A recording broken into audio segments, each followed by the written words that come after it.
President Biden has promised to make COVID-19 vaccines available to all adults in America by May. We've heard Dr. Fauci and other science-based experts say that in order to reach herd immunity, between 70 and 90% of us would really need to be vaccinated in order to eliminate the threat of continued spread, at least at this pace. Still, a lot of people are nervous or maybe unsure about these vaccines. So I want to bring in Dr. Atul Grover with the Association of American Medical Colleges. Good morning to you.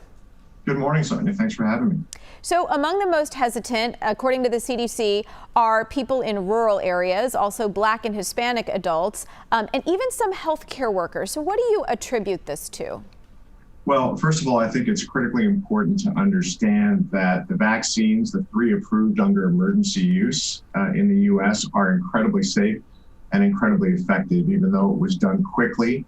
There's not been any shortcuts taken as far as safety or participants in clinical trials, but I think we need to do a better job of getting that information to people. And especially with healthcare workers, I think they, more than anybody else, both for public safety and for setting an example, need to understand that this vaccine is what's going to get us to the next phase of the pandemic and get us that much closer to normal.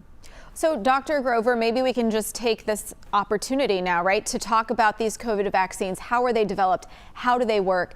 And sort of explain the protection that they offer. I know that that's a complicated process, but, you know, maybe we can offer someone a little good information today. I'm happy to give it a shot. And I think, you know, what any vaccine does basically is to try and fake your body into getting exposed to a little bit of a piece of whatever it is that we want you to develop immunity to, viruses, bacteria.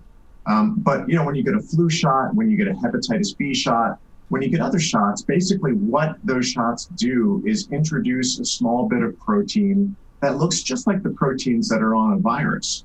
And so what your body does is create antibodies. You can think about that protein as being the hand, and then your body creates a glove. That glove signals to the body that it wants to get rid of whatever that glove is around. And so what we've done with the COVID vaccines is a little different in terms of where those proteins come from, but really the same idea. You're producing little pieces of protein that are not harmful, will not give you COVID, but it's enough for the body to recognize that piece of material, create an envelope around it so that the body knows if you're exposed to the actual virus, it will attack it right away. And that's basically how all vaccines work. I think you did a great job of explaining a very complicated process in a short, sort of condensed time frame. You know, I talked about this a lot, but you can never mention it enough. People are really worried about these side effects. I think that's what's driving some of the hesitancy. Can you explain the most common side effects and why they might actually be a good sign? Yeah, the side effects are, again, related to that immune response that you want to see in your body, right? So when you get sick with something, when something actually gets in, a cold, flu, something else, you will start to feel feverish. You will start to feel like you're achy. You will feel tired. A lot of that is really due to the inflammation in your body that's created when it starts attacking that virus or whatever it is that's infecting you.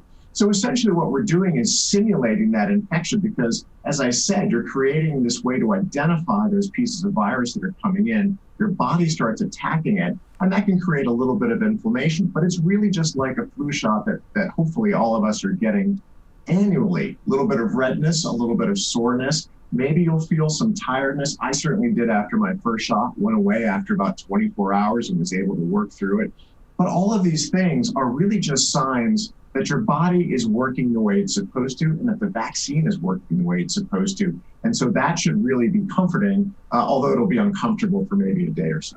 Yeah, and I would imagine it's also important for employers to make accommodations so that people can get vaccinated and recover if need be from some of these side effects. Incredibly. And so, you know, for businesses out there, for all types of employers, please make time available to your employees. It will help you get your businesses on track faster, help you open up, keep those employees safe, healthy, and working. But you've got to give them time and the space both to go get the vaccine, which we know can take a couple of hours, even in the best case scenario, but then also give them a day or so, maybe more, to recover when they get that shot. That's critically important. They will thank you, and they will be much better prepared to actually do the work that you want them to do together with you.